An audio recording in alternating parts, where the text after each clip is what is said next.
año, o así parece, ¿no? Se siente así, un año más, pasa volando. No sé si estás como yo, que tal vez vas sintiendo los meses y uno se siente cansado, cuesta más llegar al fin de semana. ¡Epa! A ver. ¿Sí? Bien. Bueno. Cuesta llegar al fin de semana, algunos con algunos temas ahí de salud. Es parte de la vida, ¿sí? A veces uno preferiría tener otras circunstancias, pero es a través de las circunstancias que Dios trabaja en nosotros. Es a través de ellas. Yo sé que a veces parece que no tiene sentido y uno dice, ¿qué tiene que ver esto con el trato de Dios conmigo? ¿No? Esto particularmente tiene que ver. ¿Cómo? No sé. Pero que tiene que ver, tiene que ver. Bueno, vamos a compartir una palabra. Afirmados en su gracia. Afirmados en su gracia. Romanos capítulo 3, versículos 24 y 25.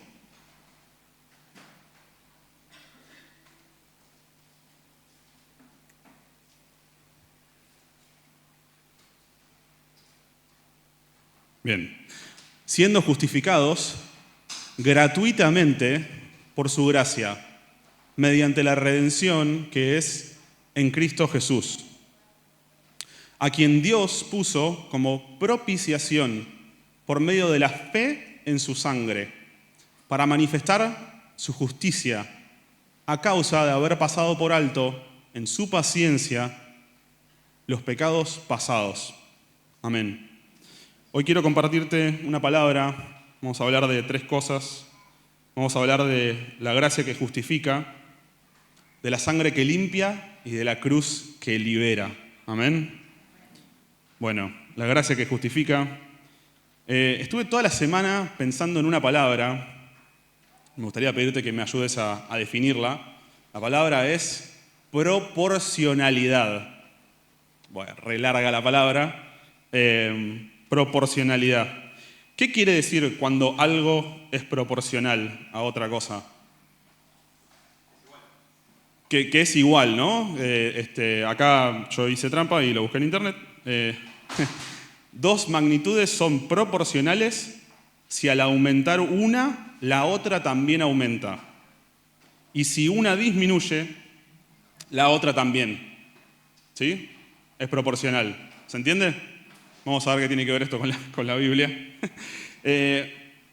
Bueno, esto me llevó a pensar un poco en cómo es la justicia de los hombres, ¿no? ¿Cómo funciona la justicia en la humanidad? ¿Es importante la justicia? ¿Qué piensan? Es importante, sí, estamos de acuerdo. Bueno, uno de los primeros códigos que aparece en la historia es el famoso Código de Hammurabi, que tal vez por ese nombre no lo conocen, es la ley del talión, más famosamente resumida en ojo por ojo, diente por diente. ¿Ven que es algo proporcional? Es como que un ojo, bueno, se entiende.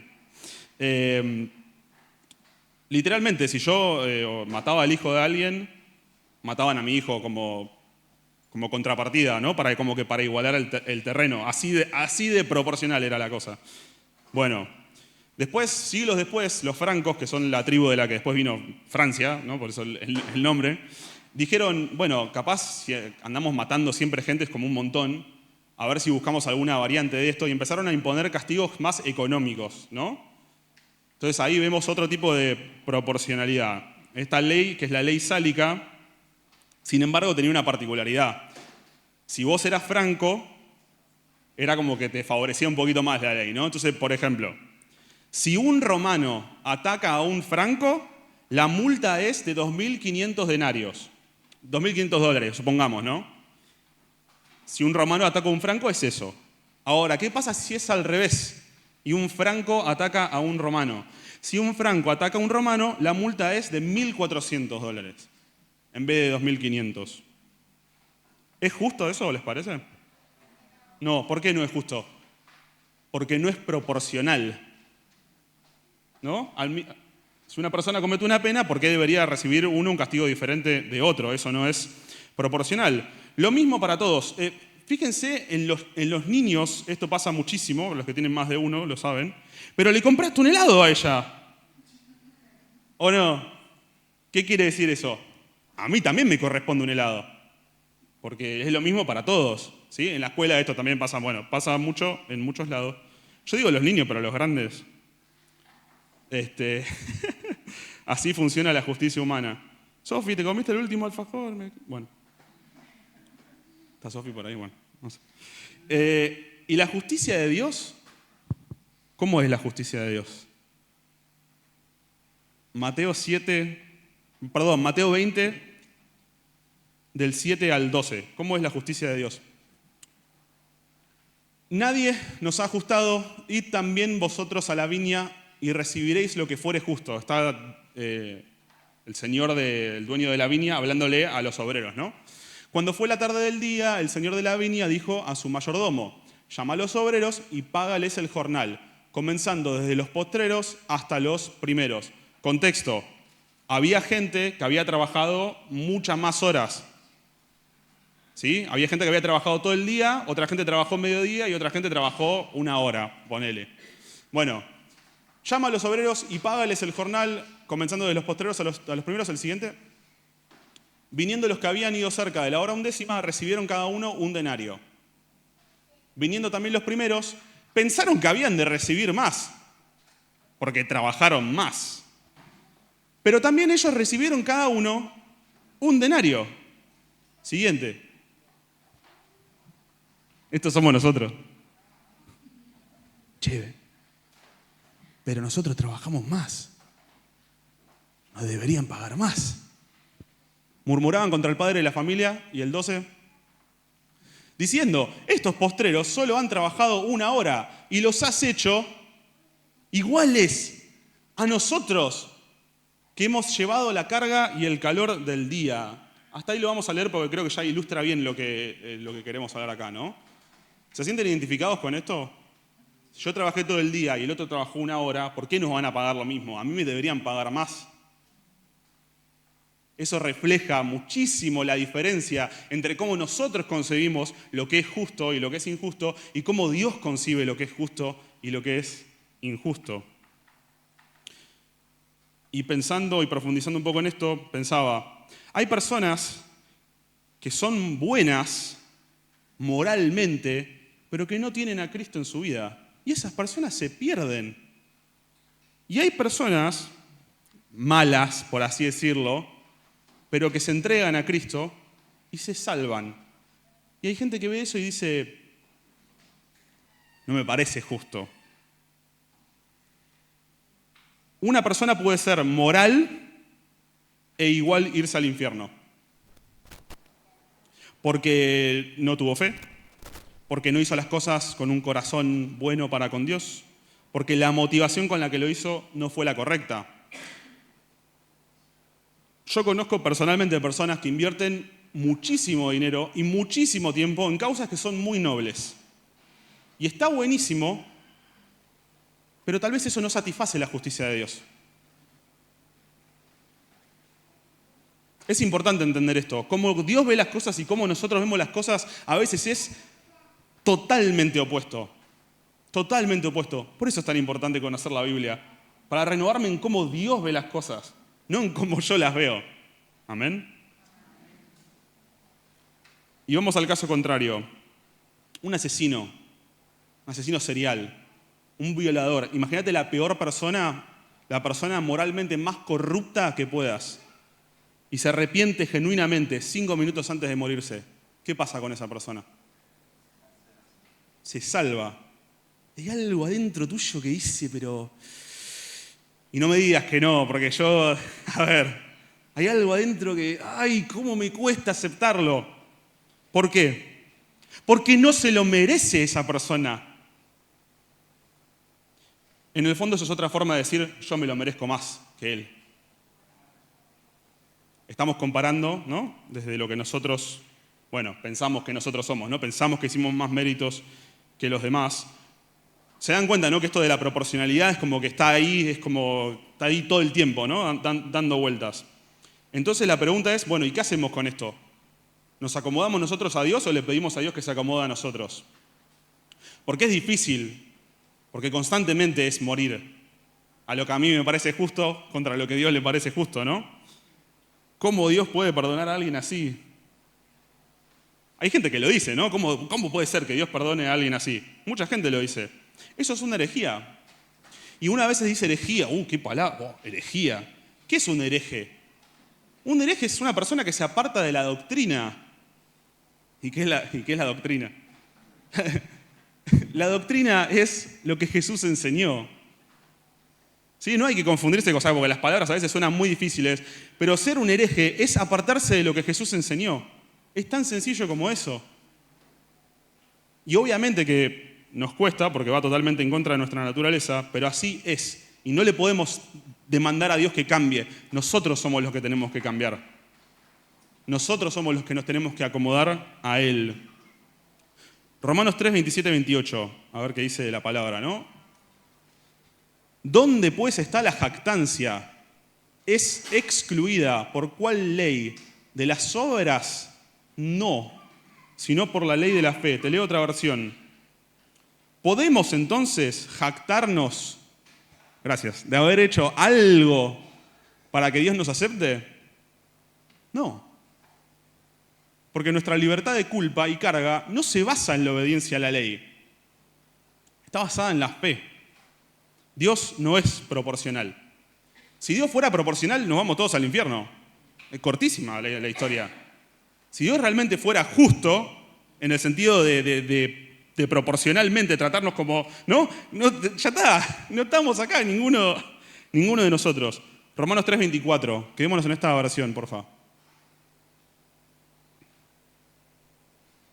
Sin embargo, en su gracia, Dios gratuitamente nos hace justos a sus ojos por medio de Cristo Jesús, quien nos liberó del castigo de nuestros pecados. Entonces, si Dios no es el Dios de la proporcionalidad, ¿qué clase de Dios es? Primera de Pedro 5:10, la Reina Valera dice: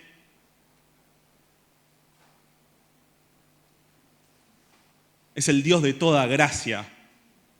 Dios es el Dios de toda gracia. Y eso son muy buenas noticias para nosotros. Que Dios es diferente. Gloria. Menos mal que Dios es diferente a nosotros. Menos mal que Dios no es proporcional y que es el Dios de toda gracia. ¿Amén? Bueno, la sangre que limpia. Primera de Juan 1:7. Mas si andamos en luz, como Él está en luz, tenemos comunión entre nosotros. Y la sangre de Jesucristo, su Hijo, nos limpia de todo pecado. Nosotros somos débiles, es la realidad de nuestra condición. Sea que nos guste o no nos guste, es así, somos débiles. Pero quedarnos contemplando día y noche nuestra debilidad no nos va a hacer fuertes. O sea, vivir triste y afligido y compungido y en una especie de como que de autopenitencia por toda mi debilidad, tampoco me va a hacer más fuerte.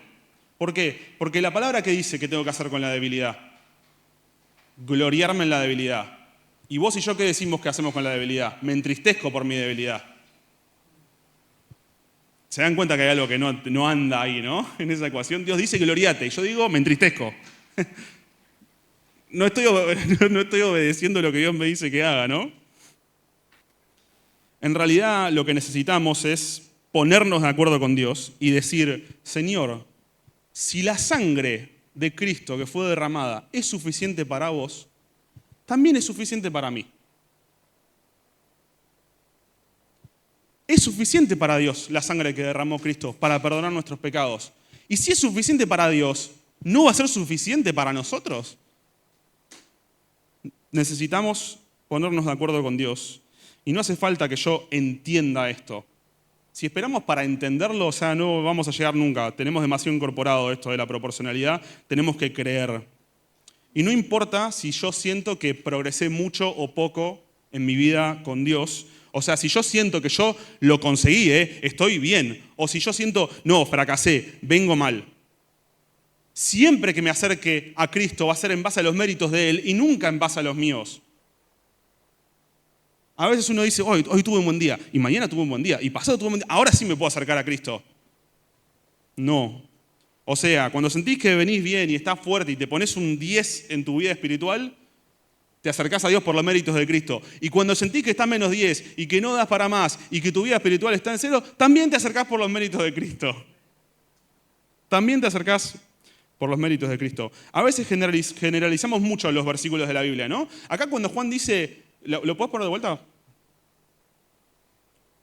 Cuando dice que nos limpia de todo pecado, esta la dice Gustavo, ¿no? ¿Qué es todo? Es todo, uno por uno. Hacé una lista de tus pecados.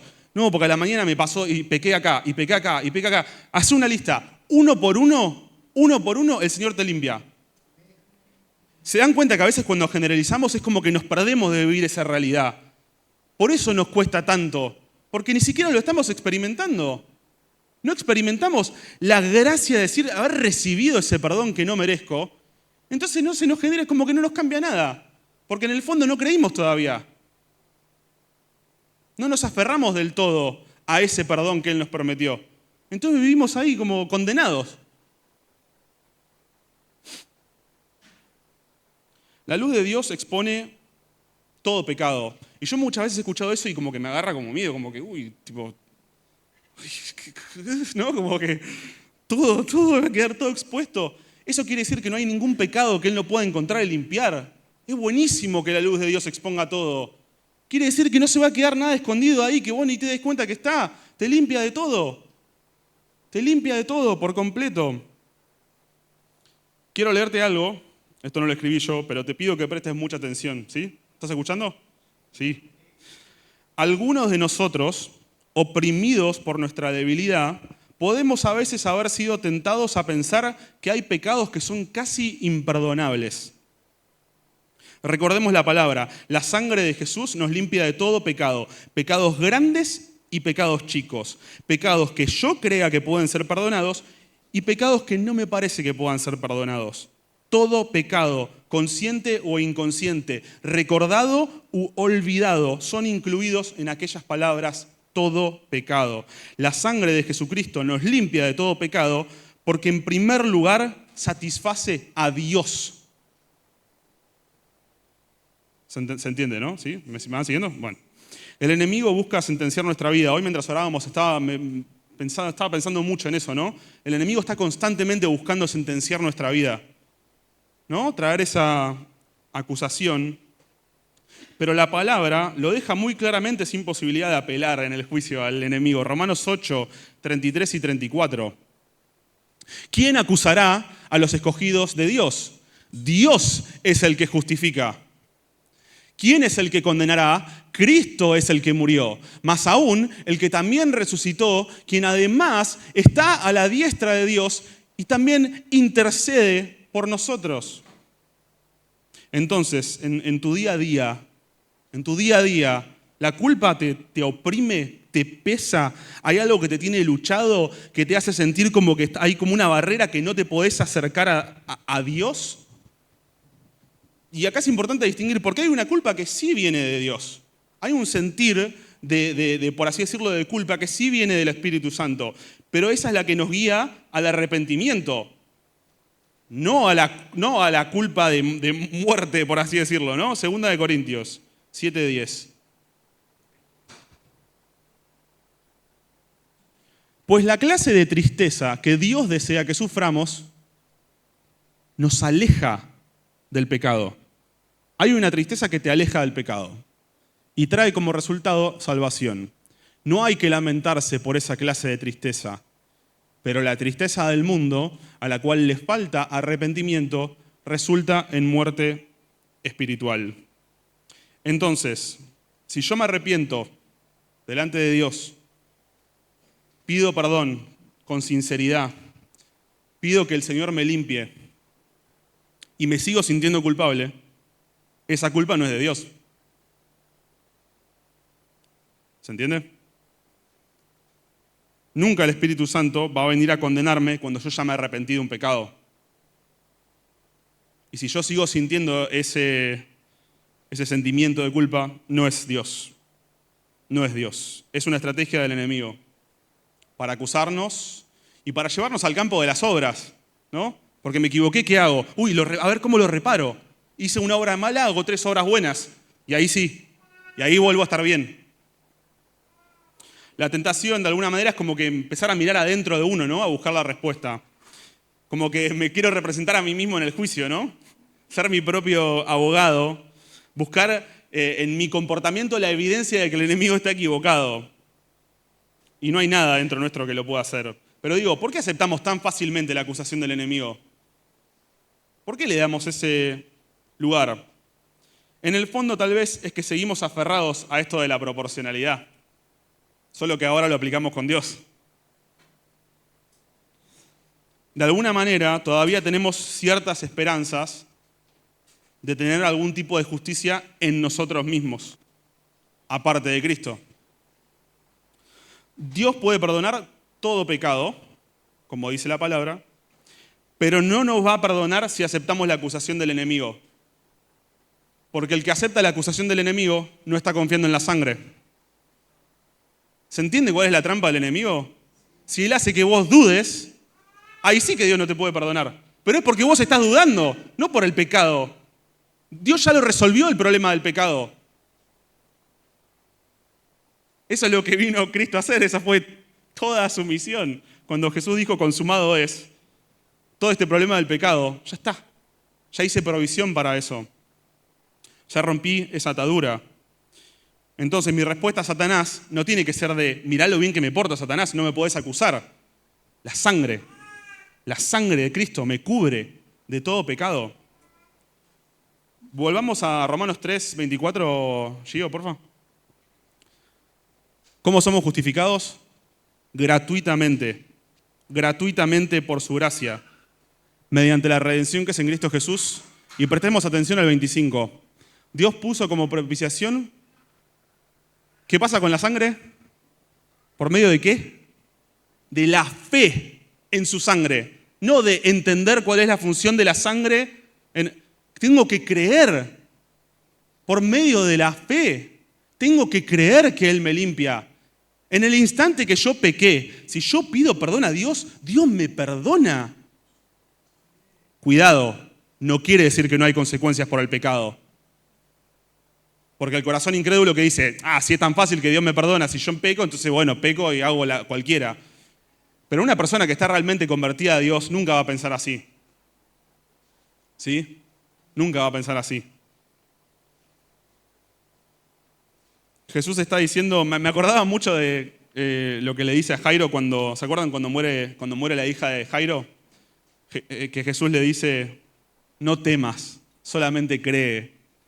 Me encanta, solamente cree, no temas. Y yo realmente, yo les digo, yo sentía muy fuerte en mi corazón que Dios quería decirle a su iglesia, iglesia, no temas, solamente cree. ¿Lo recibís? ¿Lo recibís? Solamente cree, nada más. Eso es todo lo que Dios pide, solamente cree. La cruz que nos libra, Gálatas 2:20. Mi antiguo yo ha sido crucificado con Cristo. Ya no vivo yo. Qué buena canción, ¿eh? Y ya no vivo yo, sino que Cristo vive en mí. Así que vivo en este cuerpo terrenal confiando en la proporcionalidad y en todo lo bien que me porto, en el Hijo de Dios, quien me amó y se entregó a sí mismo por mí. Ya no vivo yo, no soy yo, es Cristo. No soy yo, no sos vos, no es ella, es Cristo. Es la vida de Cristo que se está expresando a través de la oración, a través del servicio, en el amor sacrificial, pero es Cristo, no soy yo. No es una versión mejorada de Lucio. Lucio fue crucificado. No es una versión mejorada de Vanessa 2.0. Ale 16 Pro Max, la nueva, la última versión. Las empresas tecnológicas hacen un montón esto, ¿no? Como que lanzan un producto y bueno, hay errores, hay que ir mejorándolo y lo mejoran. Lanzamos la actualización 16.00, van mejorándolo de a poquito. La vida cristiana no es eso. La vida cristiana no es eso.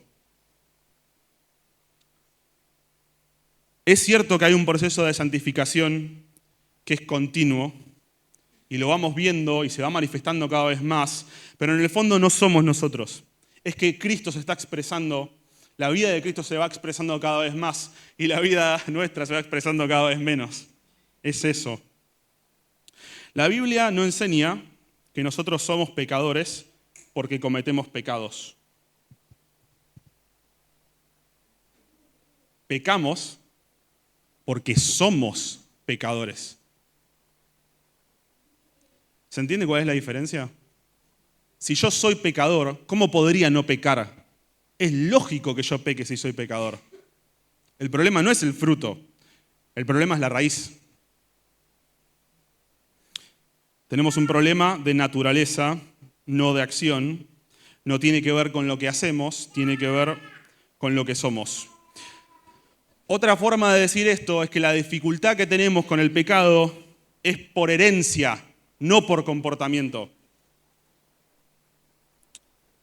Y esta pregunta está buena, ¿eh? Si la esclavitud al pecado viene por nacimiento, porque lo heredamos, ¿no? ¿Están de acuerdo que lo heredamos? El pecado de Adán, lo heredamos. Entonces, si la esclavitud al pecado viene por el nacimiento, ¿cómo viene la liberación? Por la muerte. Por la muerte. Romanos 6:7. La NTV, si la tenés bien. ¿Cuándo fuimos liberados? Cuando morimos con Cristo. Cuando morimos con Cristo, fuimos liberados del poder del pecado. Me encanta que dice fuimos. ¿En qué tiempo verbal está? Fuimos. Ya pasó esto. Algunos todavía parece que no lo aceptaron. Es un hecho. Sea que lo creas o no, es un hecho.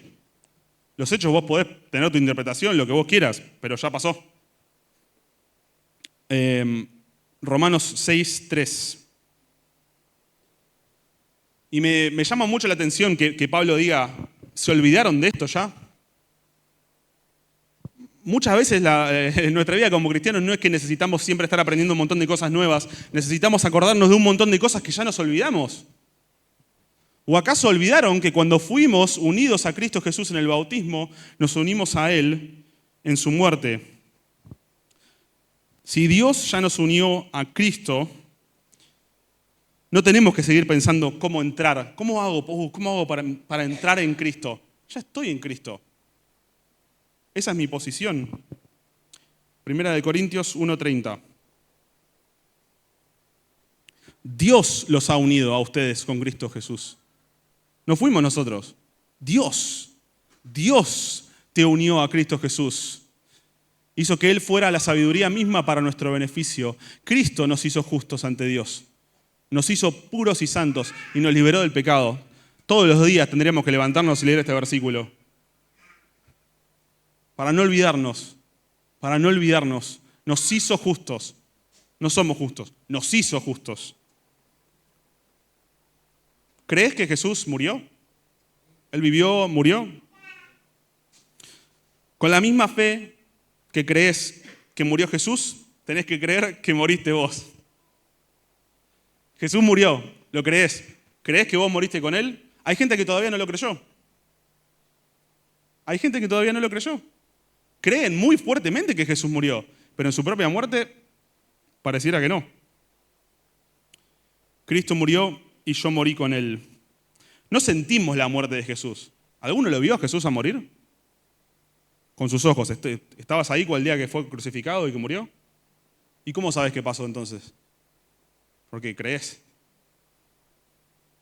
No esperemos a ver la evidencia de nuestra propia muerte, de nuestra unión con Cristo. Hay que tomarlo por fe. Amén. Y bueno, hago una aclaración importante, que ya me lo dijo encima, ¿no? Nunca nos egresamos del Evangelio de Jesucristo. Yo sé que a veces cuesta, Yo sé que a veces nos cuesta poner en práctica todo esto, pero la persona que cree que está lo suficientemente adelantada como para dejar atrás esto, probablemente está cerca de caer, porque nunca nos egresamos del Evangelio. ¿Qué mejores noticias que alguien venga y te diga, che, no pasa por tu buen comportamiento? Te puedes acercar a Dios con toda la confianza. Él te quiere liberar de tu pecado. Él te va a limpiar y Él te va a liberar. Y podés venir con confianza, porque Jesús abrió el camino. Imagínate que estás en tu casa, ¿no? O imagínate, vamos a hacerlo con nosotros. Imagínate que yo estoy en mi casa y le digo a mi esposa, tengo unas ganas de estar en casa terrible. Y yo me voy a mirar como, pero ya estás acá. ¿Por qué tenés esas ganas si ya estás acá? Ya estamos acá. ¿No te parece absurdo pedir que te lleven a un lugar a donde ya estás? ¿Cómo me gustaría estar allá? Ya estás. Estás acá. ¿Amén? Amén. Gloria a Dios. Entonces, ¿qué es lo que va a buscar hacer el enemigo? Desorientarte, confundirte. ¿Viste que esta frase, no sé ni a dónde estoy parado? Estoy como desorientado, estoy confundido. Y el enemigo va a intentar hacer eso, ¿viste? Te hace dar vueltas, ¿viste? Cuando das vueltas con el palo y te hacen dar 10 vueltas. No sé ni a dónde estoy. Por eso, afirmados en su gracia, me tengo que plantar ahí. Ponerme concreto alrededor de las piernas para quedarme ahí, afirmarme, no moverme. No moverme de ahí. El enemigo lo que quiere es que nos movamos. Movete. No te podés quedar quieto, tenés que mostrarle a Dios lo bueno que sos. Esa es la tentación, ¿no?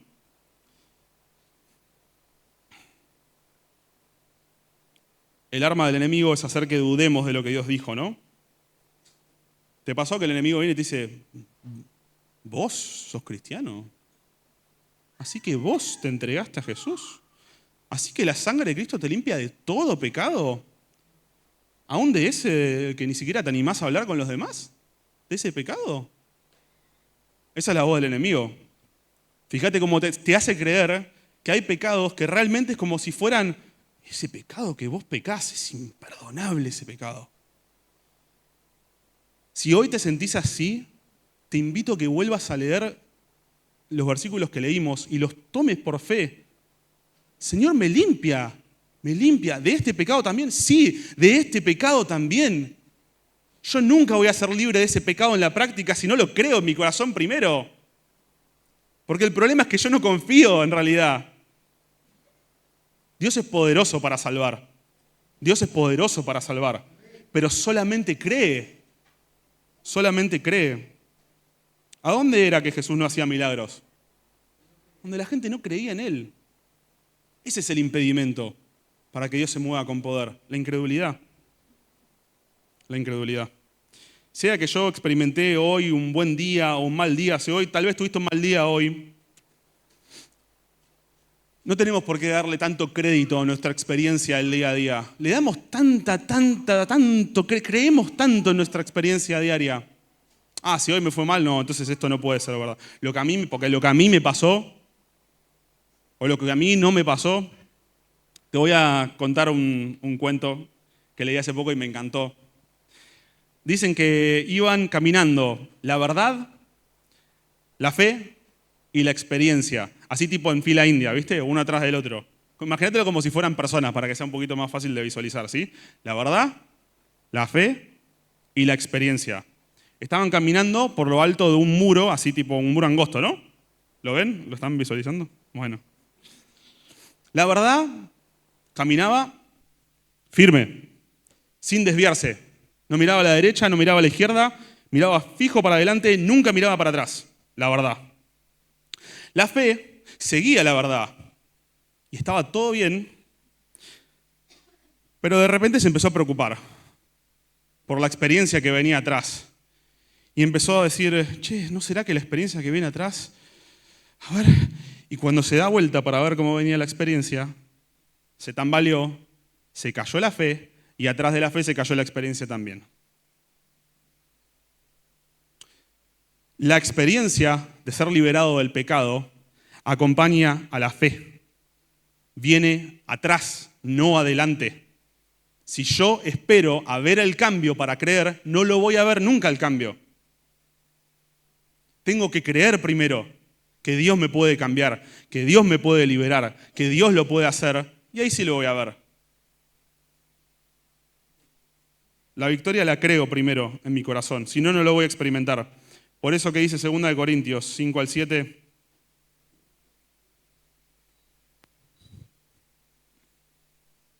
porque por fe andamos y no por vista. Pero nosotros, amén, sí, sí, y mañana, porque por vista ando y no por fe.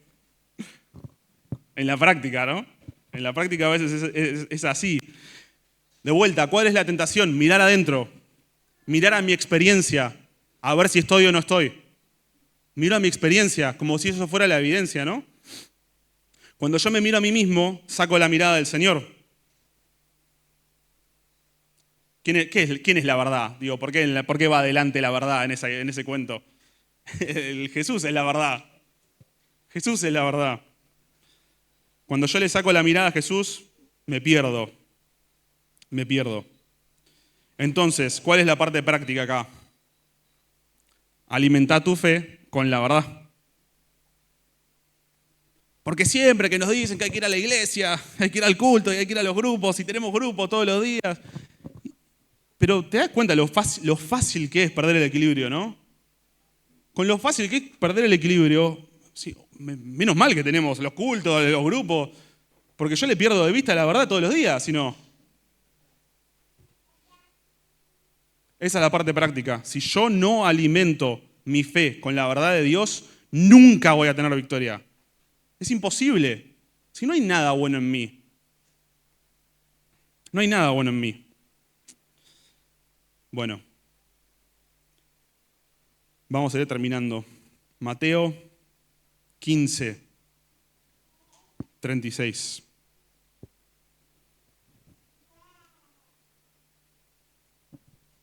Luego tomó los 7 panes y los pescados.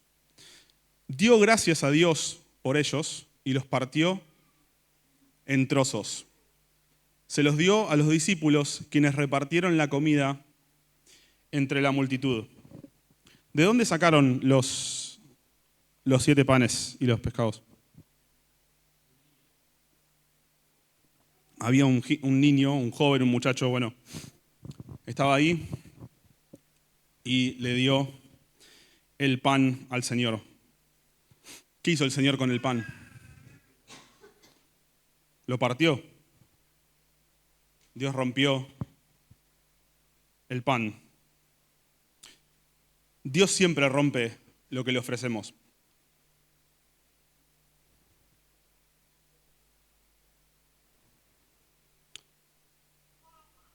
Dios rompe lo que recibe, lo bendice y lo usa para suplir las necesidades de los demás.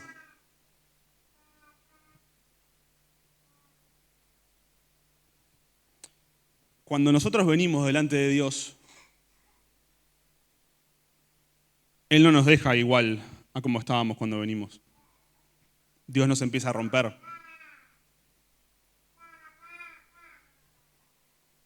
Cuando vos le entregás tu vida a Dios, Él empieza a quebrar cosas en vos.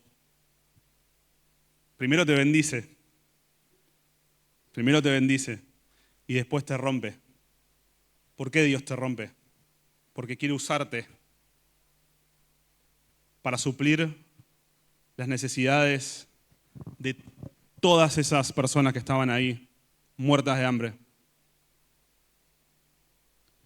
Si hoy tal vez estás pasando por este trato y sentís que todo va mal y que ya a veces no aguantás más todo ese proceso de cuántas cosas se van a romper en mi vida, de cuántas cosas se van a caer, de cuántas veces voy a fallar, te quiero animar. Si Dios te está rompiendo, vas por buen camino. Porque eso es lo que Dios hace. Eso es lo que Dios hace. Dios nos quebranta para usarnos. No es lindo ese proceso. Seguramente hay un montón de cosas que nos pasan que nos gustaría que no nos pasaran.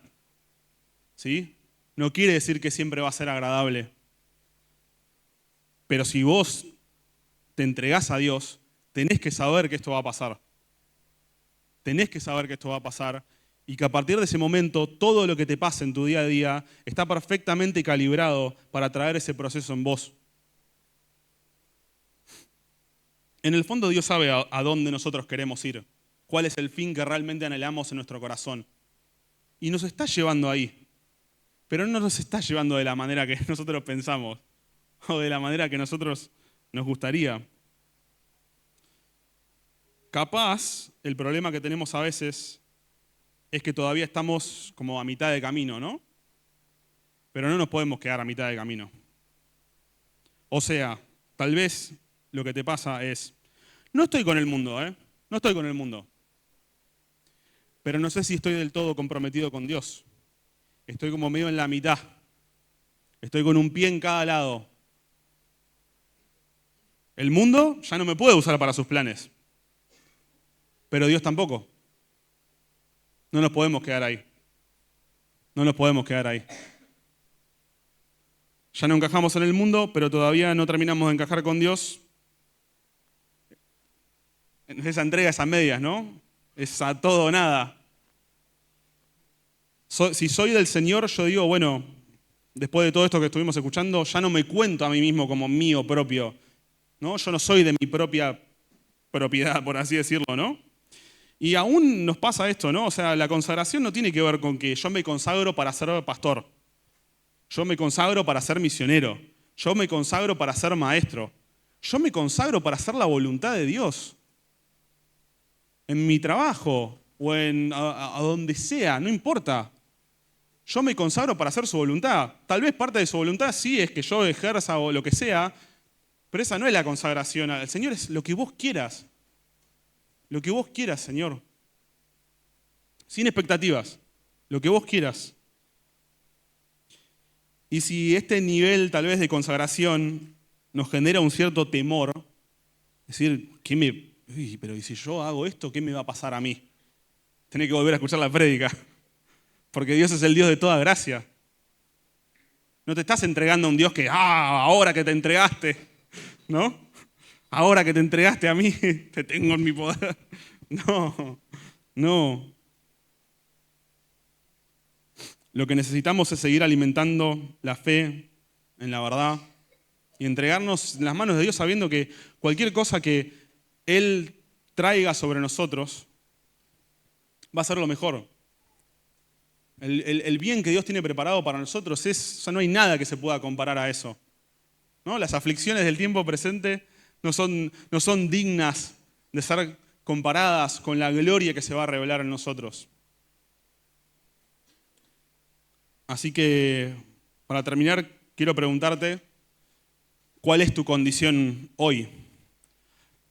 Porque tal vez todavía la sangre de Jesús no limpió tus pecados, porque nunca se lo pediste. Tal vez nunca te acercaste a Dios a decir, Señor, yo estoy de acuerdo con vos, que soy pecador y que necesito que limpies mis pecados. La sangre de Jesús puede limpiar todo pecado de la persona que se acerca y genuinamente se arrepiente. Tal vez es hoy esa tu condición. Tal vez ya te entregaste al Señor, pero caíste bajo la acusación del enemigo porque empezaste a considerar que las cosas dependen de tu comportamiento, de cuán bien o mal te portás, y no de la sangre. No permitas que esa culpa te aleje de Dios. Dios no está enojado con vos. Toda la ira que Él tenía por el pecado la puso sobre Cristo. Acércate a Dios, no por tus méritos, no por lo bien o mal que te hayas portado, por los méritos de Él. Señor, vos decís que tu sangre es suficiente y yo estoy de acuerdo y lo tomo para mi vida. es el Dios de toda gracia, pero nosotros somos los que tenemos que tomar la decisión de afirmarnos ahí. Tal vez estás en esta última etapa, pasando por ese momento de liberación. Acordate, si vos le entregaste tu vida a Dios, el Señor recibe tu vida, la bendice y la rompe. Así que no tengas miedo, si Dios está rompiendo tu vida hoy, está trayendo un fruto que va a suplir la necesidad de un mundo que está totalmente hambriento de Dios. Iglesia, no temas, solamente cree. Amén.